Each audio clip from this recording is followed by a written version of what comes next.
तो students clinical indications हम लोग पढ़ेंगे आप स्पाइनल ट्रैक्शन की। सबसे पहले है डिस्क बल्ज और हर्निएशन में देखें, मैंने तब आपको इफेक्ट एक्सप्लेन कर दिया तो मुझे नहीं लगता कि मुझे इसको एक्सप्लेन करने की ज़रूरत है। मैंने आपको पहले भी बताया था कि डिस्क बल्ज और हर्निएशन में हम लोग इसको इस्तेमाल करते हैं क्योंकि जाहिर सी बात है एक इस तरह से दो चीज़ें पड़ी हुई है, दो डिस्क है, सेंटर से हर्निएशन हुई है, दोनों कंप्रेस करी थी तो ही डिस्क बाहर को प्रोट्रूड हुई थी। तो जब दोनों का पे प्रेशर रिलीव होगा तो एज अ रिजल्ट जो है वो डिस्क बल्ज या हर्निएशन भी कम होगी, इसलिए हम लोग इसको कहते हैं कि ये बहुत ज़्यादा एक इफेक्टिव ट्रीटमेंट आ जाता है। जैसे कि मैंने एक छोटी सी डायग्राम बनाई, यहाँ से डिस्क प्रोट्रूड हुई, उसने यहाँ पर हमारे पास क्या किया, नर्व्स को भी क्या कर दिया, हमारे जो है ना स्पाइनल कॉर्ड को भी अफेक्ट करती है डिस्क प्रोट्रूजन, हम सबको पता है, और हमारे पास नर्व को भी अफेक्ट करती है। जब इसको इसने कंप्रेस किया तो एज अ रिजल्ट पेन होना शुरू हो गई, ठीक है। इसके अलावा जो है ना वो हमारे पास बर्निंग शूटिंग पेन होती है, लेग्स के अंदर चली जाती है। अगर L5S1 अफेक्ट हो तो डिफरेंट एरिया में अफेक्ट करती है, ठीक है। तो ये बता रहे पेन हुई, उस पेन को जब हम लोगों ने ट्रैक्शन फोर्स अप्लाई की, इस तरह से फोर्स अप्लाई की तो डिस्क वापस से अपनी जगह पे आ गई, एंटीरियर डिस्क डिस्प्लेसमेंट भी ठीक होगी, पोस्टीरियर डिस्क डिस्प्लेसमेंट भी ठीक होगी,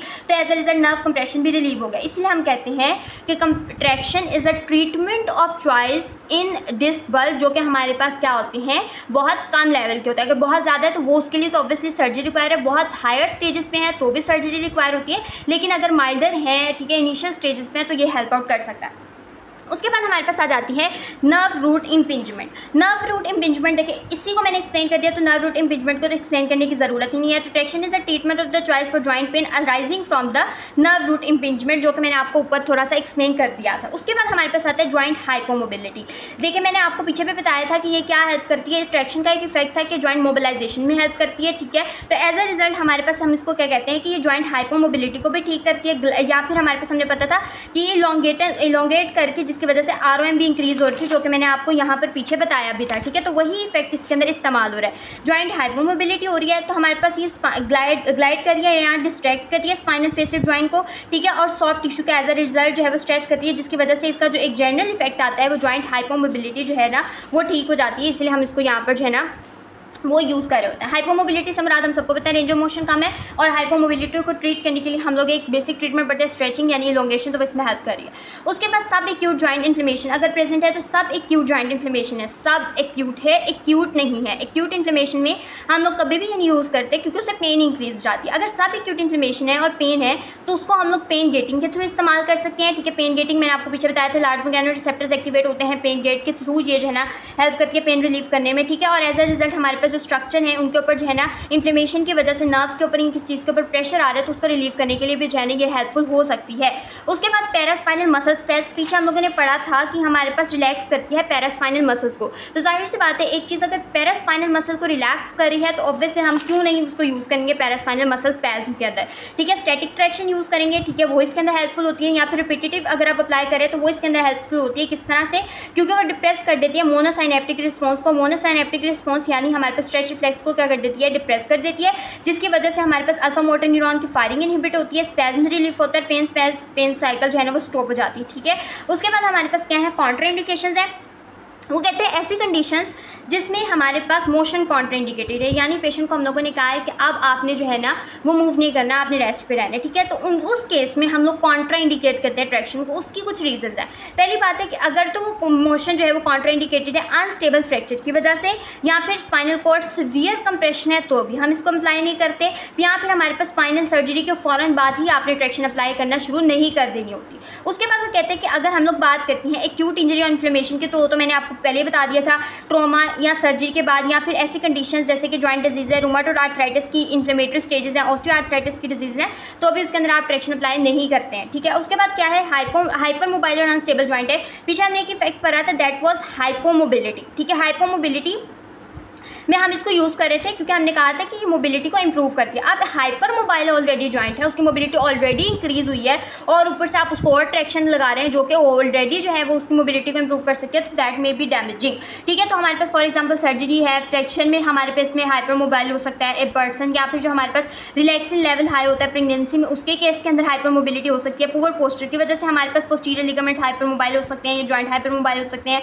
कंजेनिटल लिगामेंटल लैक्सिटी हो सकती है, या फिर अनस्टेबल जॉइंट डेवलप हो सकते हैं। तो उन केसेस में आप ट्रैक्शन अप्लाई नहीं कर सकते क्योंकि वो कहते हैं इन केसेस के अंदर जो हमारे पास जॉइंट है वो इतनी फोर्स को इंड्योर नहीं कर सकेंगे, ऑलरेडी वो हाइपर मोबाइल है, ऑलरेडी वो अनस्टेबल है, तो वो ट्रैक्शन की वजह से जो फोर्स अप्लाई हो रही है तो मे भी वो उसको इंड्योर ना कर सकते हों।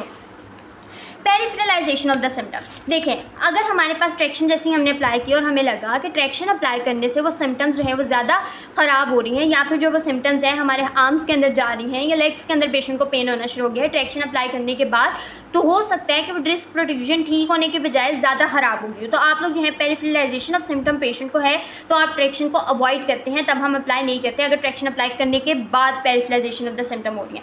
उसके बाद हमारे पास प्रिकॉशंस आती है। प्रिकॉशन में कहते हैं कोई भी स्ट्रक्चरल डिजीज़ है, कोई भी ऐसी कंडीशन है जो स्पाइन को अफेक्ट कर रही है, उसमें आप अप्लाई नहीं करते, because in that case spine is not strong enough to take that force जो कि ट्रैक्शन की वजह से अप्लाई हो रही है।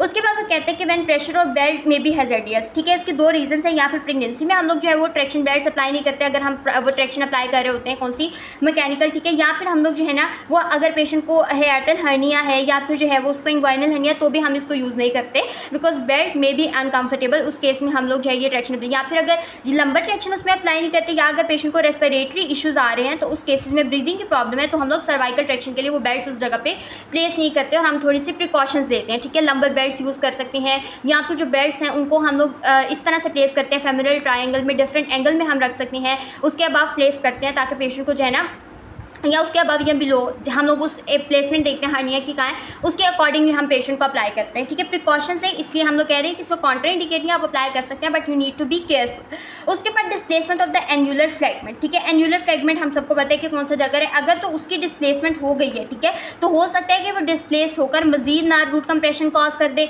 या फिर जो स्पाइनल स्टेनोसिस कॉज कर दे, इस केस में हम उसको यूज़ नहीं करते, ठीक है। उसके बाद हमारे पास नेक्स्ट पे वो बता रहा है कि अगर मीडियल डिस्क प्रोट्रूजन हो रही है, ठीक है, मीडियली डिस्क आपकी प्रोट्रूड है, तो भी आप इसको इस्तेमाल नहीं करते क्योंकि ट्रैक्शन मजीद लगेगी, वो मजीद डिस्क प्रोट्रूजन कॉज करेगी।